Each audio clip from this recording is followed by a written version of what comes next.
Hi అండి, అందరికీ నమస్కారం. వెల్కమ్ టు అవర్ ఛానల్ తెలుగువారి ముచ్చట్లు. ఈరోజు మనం చెప్పుకోబోయే కథ పేరు వ్యాపకం.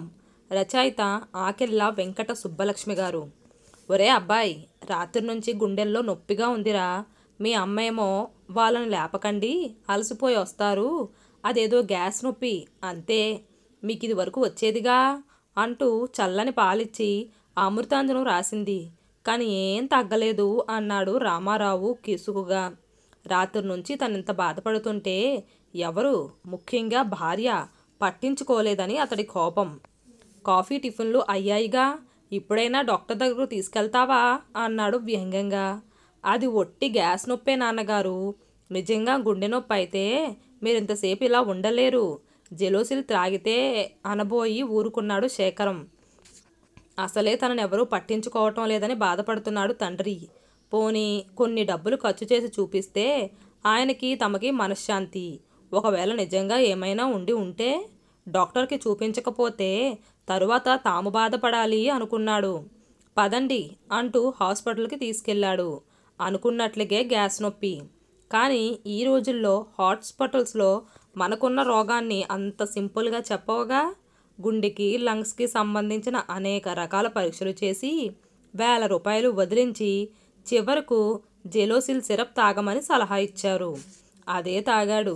గుండెల్లో నొప్పి తగ్గిపోయింది రామారావుకి. 4 రోజులు ప్రశాంతంగా గడిచాయి. 5వ రోజు, ఒరే శేఖర్, నేను పళ్ళు కట్టించుకోవాలనుకుంటున్నాన్రా. పైన కింద 2 దంతాలు ఊడిపోయాయి. మరో 4 పళ్ళు కొంచెం కదులుతున్నాయి. ఏమీ సరిగ్గా తినలేకపోతున్నాను.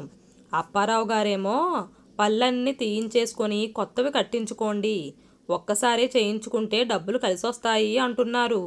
అది నిజమే కదా, ఆ మిగిలిన పళ్ళైనా ఎలాగో ఊడిపోయేవేగా, మళ్ళీ పళ్ళు రావటానికి నేనేం చిన్నపిల్లాన్ని కాదుగా అన్నాడు రామారావు. ఆ సలహా ఇచ్చిన అప్పారావు రామారావు స్నేహితుడే.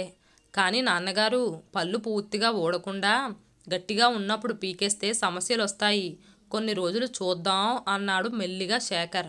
రామారావుకి షుగర్ ఉంది, అందుకే అలా అన్నాడు. ఇంకెన్ని రోజులు చూద్దాం, ఇప్పటికే నెల నుంచి ఏమీ తినలేకపోతున్నాను. నా దగ్గర డబ్బుందిలే, నువ్వేం పెట్టక్కర్లేదు ఉక్రోషంగా అన్నాడు రామారావు. డబ్బు గురించి కాదు నాన్నగారు, లేనిపోని సమస్యలు వస్తాయేమోనని నా ఉద్దేశం. సరే, మీ ఇష్టం అన్నాడు చిన్నబోయిన ముఖంతో శేఖరం.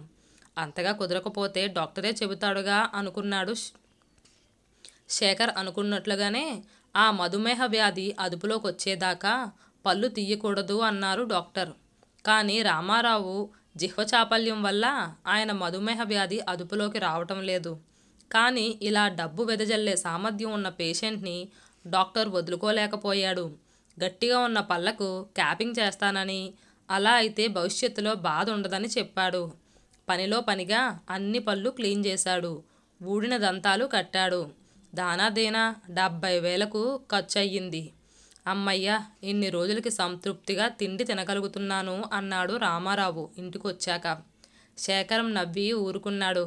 నిజానికి ఇదివరకు కూడా 2 దంతాలు లేకున్నా మిగిలిన వాటితో రామారావు జంతికలతో సహా అన్నీ హాయిగా తినేవాడు. పోనీలే, ఇంట్లో గొడవ తగ్గింది. లేకపోతే నేను పస్తులుంటున్నా మీరు మాత్రం హాయిగా తింటున్నారు అని ఆడిపోసుకునేవాడు అనుకున్నాడు శేఖరం. అయితే దంతాల చివరివి కావటం వల్ల సపోర్ట్ లేక అందులో ఒకటి ఊడిపోయింది. ఈ మాట డాక్టర్ ముందుగానే ఆయనకు చెప్పాడు. చివరనున్న పళ్ళకు గ్యారంటీ లేదని. కానీ రామారావు నమ్మలేదు. అయితే ఈసారి రామారావు దంతం ఊడిపోయిన సంగతి ఎవ్వరికీ చెప్పలేదు. ఉన్న వాటితో మామూలుగా తింటుండడం వల్ల ఎవ్వరికీ తెలియలేదు. అయితే రామారావు సమస్యలు తగ్గలేదు. కీళ్ళ నొప్పులు వస్తే కీళ్ళ నొప్పులేమోనని, కడుపులో మండితే గ్యాస్ వల్ల అల్సరో క్యాన్సరో అని, దగ్గొస్తే మళ్ళీ టీబీ మొదలైందేమోనని, ఇలా 2 రోజులకు ఒకసారి హాస్పిటల్కి పరిగెత్తించడం.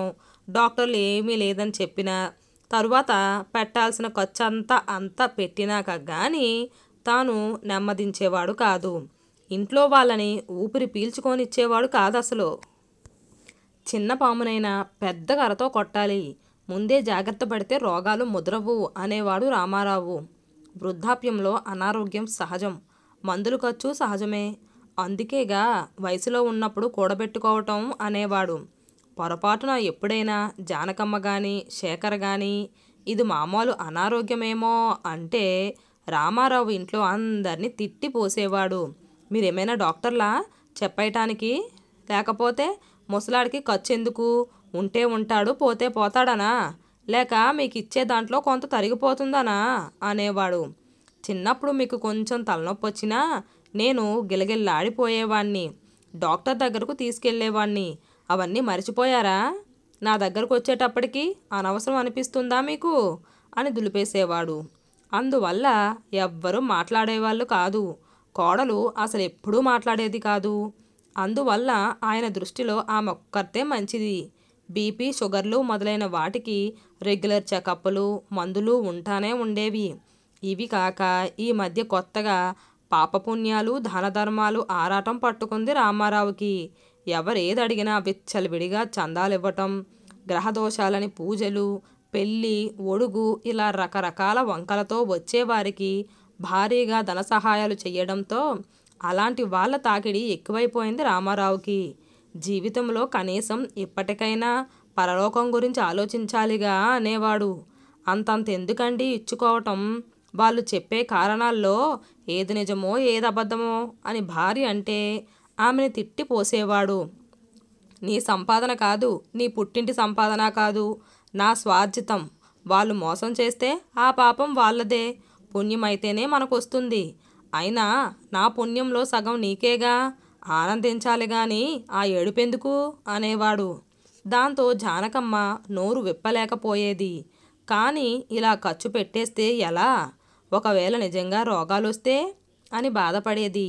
అన్నిటికంటే ముఖ్యంగా రామారావుకి చావు భయం పట్టుకుంది. తన వయసువారు లేక తెలిసినవారు ఎవ్వరు పోయినా బెంగ పెట్టుకునేవాడు. తనకి మృత్యువు దగ్గర పడిందని భయపడేవాడు. కొద్ది రోజులు అదే దిగులుతో ఉండేవాడు. కానీ ఒక వయసు వచ్చాక ఎవరికైనా చావు తప్పదు కదా, ఎవరూ ఏమీ చెయ్యలేరు కూడా. ఇవన్నీ చూసి ఇంట్లో వాళ్ళు కలత చెందసాగారు. నిజానికి రామారావు పూర్వం చాలా హుందాగా అందరికీ తలలో నాలుకలా ఉండేవాడు. అందరికీ చక్కని సలహాలు ఇచ్చేవాడు. ఎవరికి ఏ సమస్య వచ్చినా ధైర్యం చెప్పేవాడు. అట్లాంటిది ఇలా అయిపోవటం బాధ కలిగిస్తుంది జానకమ్మకి అండ్ శేఖర్కి. భయం పుడుతుంది వాళ్ళకి. రిటైర్ అయ్యాక రామారావు, జానకమ్మ 4 నెలల క్రితమే కొడుకు దగ్గరకు వచ్చారు. నిజానికి శేఖరం, రూప ఈ రోజుల్లోని చాలామంది కొడుకు కోడళ్ళలా ఉండరు. తల్లిదండ్రులని ఎంతో ప్రేమగా, గౌరవంగా చూసేవారు. పిల్లలు అంతే. కానీ రామారావు ప్రవర్తనే అందరికీ ఇబ్బందిగా, సమస్యగా మారింది. జానకమ్మ అయితే ఒక్కోసారి చాలా సిగ్గుపడిపోయేది. తనని ఏమన్నా పర్వాలేదు, కానీ కొడుకుని, మనవళ్ళని కూడా విసుక్కుంటే ఏం బాగుంటుంది అని బాధపడేది. రూపని ఏమీ అనకపోయినా ఆమె భర్తని, పిల్లల్ని అంటే ఆమెకు బాధే కదా. ఆ రోజు జానకమ్మ అన్నగారు రంగారావు వచ్చాడు ఊరు నుంచి. ఇంటి పరిస్థితి పూర్వంలా లేదని గమనించాడు. బావగారి చిటపటలకి కారణం అడిగాడు చెల్లెల్ని. కొంగుతో కళ్ళు తుడుచుకుంటూ అన్నీ పోసగుచ్చినట్టు వివరించింది జానకమ్మ. ఎప్పటినుంచిలా? 4 నెలల నుంచి తల పంకించాడు రంగారావు. ఆయన దగ్గరికి వెళ్ళి, బావా ఎలా ఉంది రిటైర్మెంట్ జీవితం? కాలక్షేపం బాగుందా? అయినా నీకే అనుకోగల మా చెల్లి, నీకు గీటు దాటని కొడుకు, కోడలు, ముద్దులకే మనవలు పెట్టి పుట్టావు. లేకుంటే చాలామంది తల్లిదండ్రుల్లాగా మీరు కూడా ఒంటరిగానో వృద్ధాశ్రమంలో ఉండాల్సి వచ్చేది. మీ పిల్లలు విదేశాల్లో ఉంటూ ఫోనుల్లో మాత్రమే పలకరించేవారు. అది ఎంత కష్టం అన్నాడు. రంగారావుకి, రామారావుకి ఇద్దరికీ మంచి స్నేహం. వాళ్ళిద్దరినీ కృష్ణార్జులు అనేవాళ్ళందరూ. ఏం అదృష్టం లేవయ్యా, నేనంటే విలువ లేకుండా పోయింది అందరికీ. నాతో మాట్లాడే ఆసక్తి కూడా ఎవ్వరికీ లేదు ఇప్పుడు. ఎంతసేపు నేను పెట్టే ఖర్చు నా డబ్బు మీదే అందరి దృష్టి అన్నాడు. అదేమిటి అన్నాడు రంగారావు ఏమీ తెలియనట్టు. జానకమ్మ చెప్పిన దానితో పొంతన లేకుండగా తన ఊహాగానం ప్రకారం చెప్పాడు రామారావు. మరికొన్ని ప్రశ్నలేసి సమాధానాలు రాబట్టాడు. రంగారావు ఒక మానసిక శాస్త్రవేత్త. మరనాడు రామారావు నిద్రలేచి కాఫీ గ్లాసుతో వీధి గదిలోకి వచ్చేసరికి పక్క గదిలో రంగారావు కనిపించాడు. ఏం చేస్తున్నావు అంటూ వచ్చిన రామారావు ఆశ్చర్యపోయాడు. గదిలో టేబుల్ ముందు ఒక కుర్చీ, ఎదురుగా 4 కుర్చీలు, సైడ్లో బెంచి, టేబుల్ మీద phone, lamp, laptop, pen stand, చిన్న టేబులు, క్యాలెండరు, ఒక స్ప్రిక్లింగ్ ప్యాడు, చక్కని కిటికీ డోర్ కట్టన్లు అందంగా కనిపించాయి రామారావుకి. ఇదంతా ఏమిటి అని అడిగాడు ఆశ్చర్యంగా. నీకోసమే, ఇది నీ ఆఫీసు. నీకున్న విజ్ఞానం ఉపయోగించు లేదా పంచిపెట్టు. అటు డబ్బు లేదా సేవ, ఇటు కాలక్షేపం అంటూ చివరగా గుమ్మం పక్కన నేమ్ ప్లేట్ తగిలించాడు వీధి వైపు. రామారావు ట్యాక్స్ కన్సల్టెంట్ అని ఉంది ఆ బోర్డు మీద. ఇవన్నీ ఇప్పుడెందుకు, రిటైర్ అయిపోయానుగా, మళ్ళీ ఎందుకు నాకు ఈ లంపటపాలు అన్నాడు చికాగ్గా.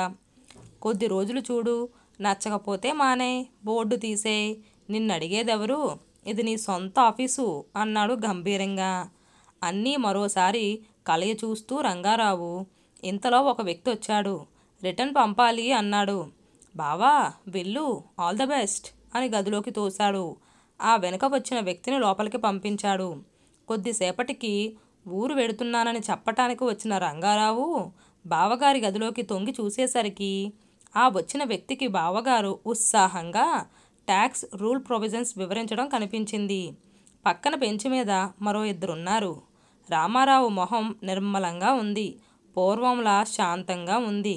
మంచి వ్యాపకం పెట్టావన్నయ్యా, బతికిపోయాం, లేకుంటే ఈ పాటికి రోగాలో తిట్లో వినాల్సి వస్తూ ఉండేది రోజు అంది జానకమ్మ. రిటైర్ అయిన వాళ్ళల్లో కొంతమంది ఎదుర్కొంటున్నది ఈ సమస్య. అప్పటి వరకు బిజీగా దర్జాగా బతికిన వారు వెంటనే మార్పును స్వీకరించలేరు. శారీరకంగా లేదా మానసికంగా బాధపడుతుంటారు. అందుకే ఎవరికైనా ఎప్పుడూ ఒక మంచి ఇష్టమైన వ్యాపకం ఉండాలి. అప్పుడే వారు సమస్యలు బాధలు ఉన్నా పట్టించుకోరు, లేనివి ఊహించుకోరు. ఇప్పుడు ఇక బావకేం బాధ లేదులే, మీరు హాయిగా ఉండండి, వస్తాను అంటూ గుమ్మం దిగాడు రంగారావు.